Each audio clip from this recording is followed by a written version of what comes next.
Hello friends, मैं doctor Manish Saini. मैं Shelby hospital सूरत में ऑर्थोपेडिक सर्जन, आर्थ्रोस्कोपी और आर्थोप्लास्टी डिपार्टमेंट देखता हूं। हम आज यहां पे डिस्कस करेंगे कि मेनिस्कस टियर क्या होता है, क्योंकि ये एक ऐसी प्रॉब्लम है जिसको हम लोग बहुत अनदेखा करते हैं और इसके वजह से बहुत सारे चेंजेस जो घुटने में हो जाते हैं, उसकी वजह से डेवलपमेंट होता है अर्थराइटिस का। तो चलिए हम समझते हैं कि क्या है ये मेनिस्कस टियर, और जिसको गादी भी बोला जाता है घुटने की। तो आप देखेंगे कि ये जो घुटना है, इस घुटने को अगर हम सामने से देखें तो इस घुटने के अंदर दोनों हड्डियों के बीच में ये जो सी शेप का स्ट्रक्चर दिखता है, जो कि अंदर और बाहर दोनों ही तरफ रहता है, इसको कहते हैं मेनिस्कस, जिसको घुटने की गादी भी बोला जाता है। इस मेनिस्कस का काम ये है कि दोनों हड्डियों के बीच में एक गैप बनाया जाए ताकि दोनों हड्डियां आपस में घसे नहीं। ये सभी के घुटने में रहता है, बट प्रॉब्लम ये है कि जब इस गादी में किसी भी किस्म का टेयर हो जाए या फट जाए, तो हम उस बात को बहुत ज़्यादा अंडरलुक करते हैं, उस पर ध्यान नहीं देते। क्या सिम्टम्स डेवलप होते हैं जब ये मेनिस्कस टियर हो जाए? मेनिस्कस टियर होने की वजह से घुटने में से आवाज़ आनी चालू होती है। घुटने में एक किस्म का दर्द, एक तरीके का डिस्कम्फर्ट, सूजन डेवलप होना शुरू हो जाती है। ये टियर ज़रूरी नहीं है कि कुछ खेल कूद करने से या स्पोर्ट्स खेलने की वजह से ही हो।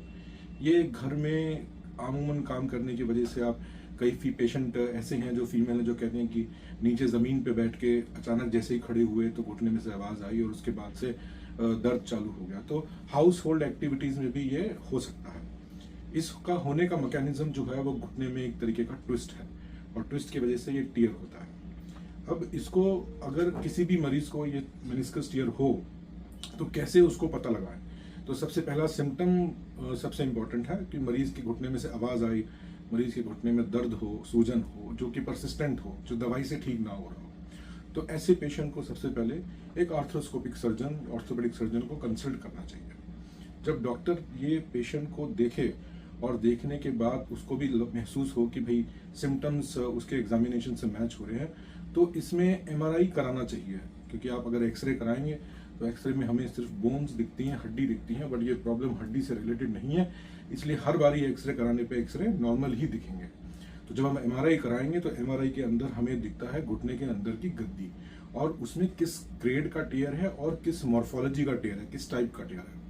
अब इसकी ग्रेडिंग इंपॉर्टेंट इसलिए है क्योंकि ग्रेडिंग के अनुसार ही उसका इलाज निर्धारित किया जाता है।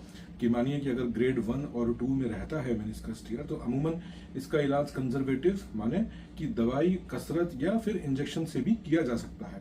बट अगर ये ग्रेड 3 टियर है, कॉम्प्लेक्स टियर है, बकेट हैंडल टियर है या रूट टियर है, मतलब कि वो किस पोजीशन पे है और उसकी मॉर्फोलॉजी कैसी है ग्रेड 3 में, वो ग्रेड 3 टियर को आप कभी भी दवाई से या फिर फिजियोथेरेपी से ठीक नहीं कर सकते, उसको रिपेयर करना ही जरूरी है।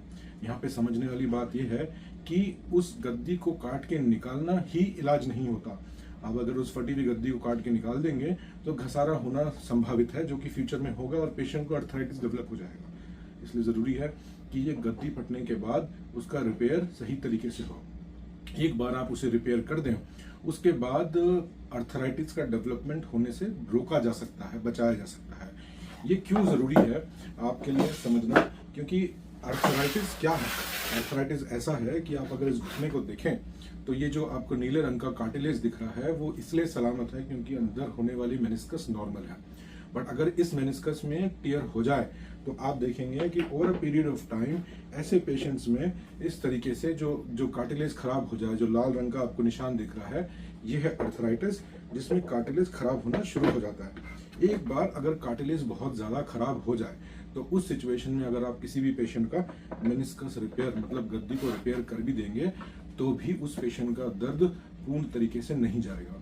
तो बहुत जरूरी है, आप अगर अपने घुटने में होने वाले अर्थराइटिस से बचना चाहते हैं तो उसमें होने वाले मेनिस्कस टियर को आप समय से पहचानें और उसका ट्रीटमेंट कराएं। ये ट्रीटमेंट सिर्फ एक आर्थ्रोस्कोपिक सर्जन, माने वो डॉक्टर जो दूरबीन से घुटने का इलाज करता है, सिर्फ वो ही कर सकता है, क्योंकि ये ओपन प्रोसीजर नहीं होता। तो आप में से कोई भी अगर ऐसा पेशेंट है जिसको ये सिम्टम्स डेवलप होते हैं, जिसमें से घुटने में आवाज़ आना, दर्द होना, सूजन आना, ये सारे सिम्टम्स हो, तो वो एक आर्थ्रोस्कोपिक सर्जन को मिलें और अपना एमआरआई करा के उसका ट्रीटमेंट निर्धारित करें। Thank you.